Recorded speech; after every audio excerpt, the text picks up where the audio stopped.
The new Friday Night Funkin' Partners in Time mod just dropped, and in this video, I want to go over how Boyfriend ended up in this situation, and I also want to go over the two main characters that are featured in this mod.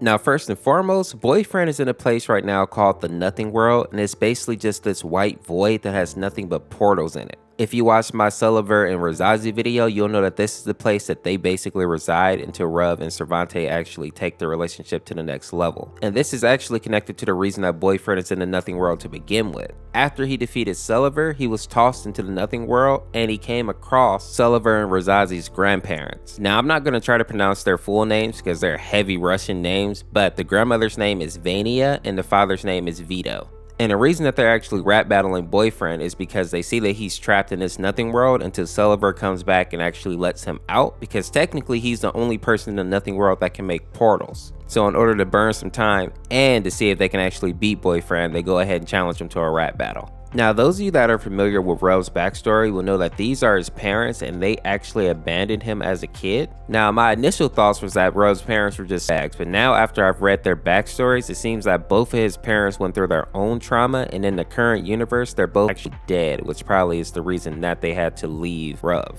Now, Ruv's father, for example, has a very tragic backstory where basically as a child, he loses both of his parents at a young age. Vito's parents were both police officers, and while they were out investigating a case, they actually both ended up being killed.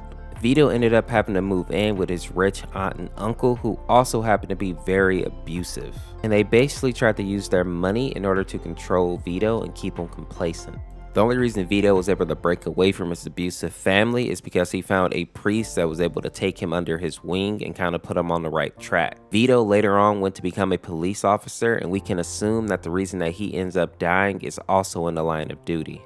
Now, Ruv's mother, Vania, also had a very tragic backstory where she basically was raised by two abusive parents. You can tell that his mother has a good heart though, because even though she was abused as a child, she would still go out and get extra jobs to try to help support her mother and father. One day though, when she was out and about, she was actually kidnapped and imprisoned.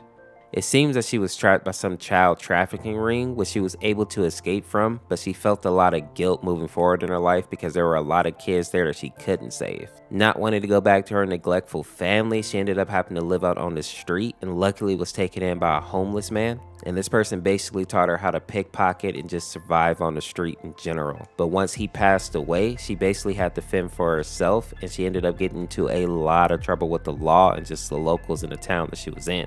Now, I won't lie, she ended up doing a lot of bad things, including murdering people at time, but for the most part, it was because she needed to survive, and considering that the cops in the town that she was in were corrupt, a lot of the crimes that they did actually pin her for, she didn't actually do. I think it's safe to say that the reason that she ended up dying in the end is because she probably got into some trouble with either people on the street or with the crooked cops in her town. Now, what I find interesting about these two is that a cop and a criminal basically met and they had a child, because you would think that these two would be polar opposites or that they would never really cross paths. But I suppose that maybe Ruv's father was one of the good cops that she ran into at some point and they ended up falling in love, or at least enough in love to have a child. I'm hoping that as their story continues to progress, we get to see how these two ended up dying and why Ruv was left to fend for himself as a child. If you want to know more about Ruv, Cervante, and their children, make sure to check out this video so you can get the full story of the family. As always, people, thank you for watching. This is Orseofkorse. We'll see you tomorrow with another video. Peace, peace.